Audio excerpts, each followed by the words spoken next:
వాళ్ళారా, మీ అందరికీ నా హృదయపూర్వక వందనాలు. అందరూ బాగున్నారు కదమ్మా. నేను ఓ మాట చెప్పనా? ఏంటంటే ఆ మాట, బలము నాదని ఒక మారు చెప్పగా అది 2 మార్లు నాకు వినబడెను అన్నారు. అదేమిటి? బలము ఎవరిది? మనదే అనుకుంటాం నిజంగా.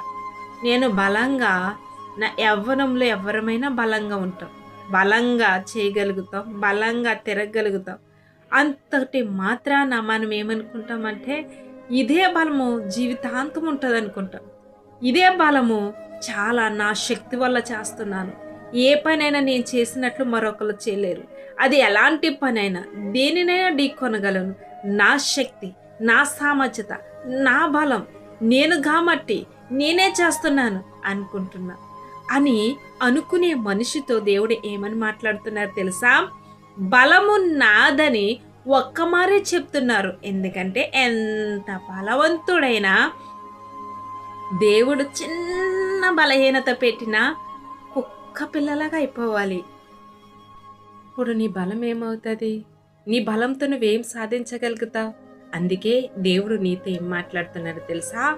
ఒక్కసారే బలం ఇచ్చారు. అది 2 మార్లుగా ఎలా వినబడుతుంది అంటే, నీ బలహీనతలో కూడా ఆయన బలమిచ్చేవాడుగా ఉన్నాడు.